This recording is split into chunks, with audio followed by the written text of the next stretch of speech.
Who's that? Commander Claw. Who's bad? Commander Claw. Welcome to another episode of Underrated Commanders. This time they will not be from Final Fantasy. I did the first five episodes from Final Fantasy. Now we're moving into the universe of Magic, and we're going to start with an Aether Drift and a Dustborn Commander, and a third one from Bloomborough, but I don't want to give away all the cards. Anyways, I'm your host, Commander Claw. Let's talk about some EDH deck brewing, and let's begin with our first insect underrated commander. Now, let's not sugarcoat this. We got Ashkick Emerald Radiant. At first glance, you might like it because it's Golgari, but you might get turned off because it's insect. Generally, before June right now, insect tribal wasn't a thing, and I think they're coming out with more insects. But do not underestimate this commander because it's actually a really good aristocrat commander. When you read the ability, you're probably not thinking about it. I think it's strong in the aristocrat section because guess what? When you have this aristocrat theme, you need sack fodder.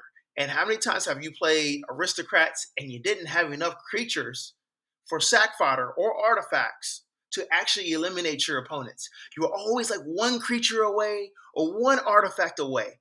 I think Ashkick's ETB ability is just the great balancing amount to put the sack fodder out there on the battlefield.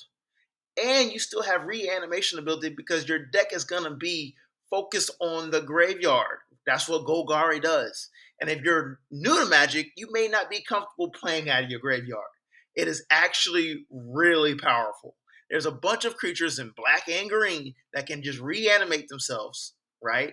And they just get power buffs for coming onto the battlefield, or maybe the more artifacts or creatures that are in the graveyard. There's so many nasty creatures in Golgari colors that utilize the graveyard and can actually just decimate your opponents. And I actually think this commander is actually faster than it gives off. So I do want to read this first ability, right? When the ETBs create a 1/1 green insect creature token for each artifact and a creature card in your graveyard. Whenever another insect you control dies, put a +1/+1 counter on Ashkick. Each opponent loses 1 life. Yeah, yeah.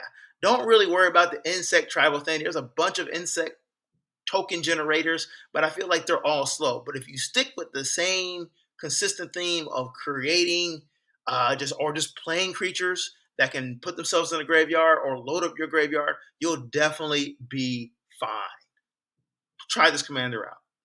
So we got Nashi Searcher in the Dark, a Dimir commander. The reason why I'm recommending him as your new commander for Dimir because he is very fast, a low CMC commander, and you actually get to play the game.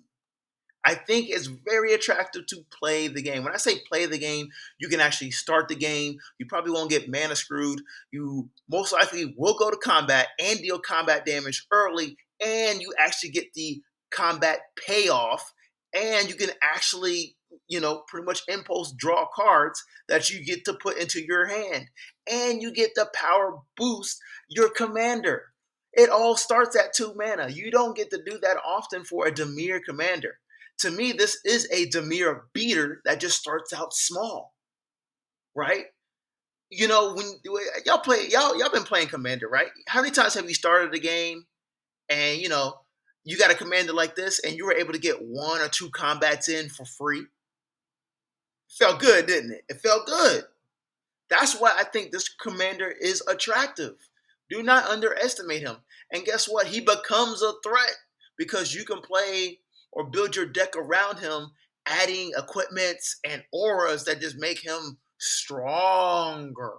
Stronger. So let me read what he does, right? For blue to black, 2/2 body, rat ninja wizard. He's got menace. Whenever Nashi deals combat damage to a player, you mill that many cards. You may put any number of legendary or an enchantment cards from among them into your hand. If you put no cards in your hand this way, put a +1/+1 counter on Nashi. So you literally get the option. Either boost him or, hey, put this legendary or enchantment aura card or enchantment like a combat research into your hand. Or a legendary creature. You got options. I think it's a fun commander. Do not be afraid of these low CMC inviting commanders that are like utility, and they encourage you to play and they allow you to play the game early, early. And he's the mirror, so you got counter spells to survive mid to late games. Try them out. So, Burke Long Ear of the Law. When you first read this commander, you're going to be like, why would I pay 6 mana to do that? And it can't protect itself. It doesn't have ward, it doesn't have hexproof. But guess what? That's not the point of this commander. This is another powerful commander. If it hits the battlefield and you built your deck with creatures that do what it's supposed to do with the +1/+1 counter theme, this makes it get out of control. Like, you got to think of it as a counter doubler and +1/+1 counter enabler, right? So as you're playing the game mid-range, this is, to me, this is mid-range, a mid-range commander. You got counters on these powerful creatures, or they need to get counters on them. Slap this 6 mana rabbit soldier, 4/4 body with vigilance. When he enters, put a +1/+1 counter on each of up to 2 target creatures.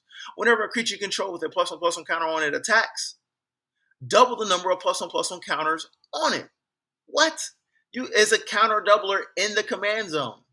And guess what? It's so powerful. It's 2 colors. So think of all those green creatures that have +1/+1 counters. Think of all those Selesnya creatures that have +1/+1 counters. Think of all those mono white creatures that have +1/+1 counters. This is just a counter doubler in the command zone. Don't underestimate it. I think it will go under the radar when you bring it to your table, and your opponent's going to have to think twice. So this was another episode of Underrated Commanders. Let me know what you think about these guys, or let me know if you actually brewed them. Hey, most of y'all have not subscribed to the channel. If you like this video, go ahead and subscribe so I can bring you some more videos. Peace out. Thank you for your time. I'm your host, Commander Claw.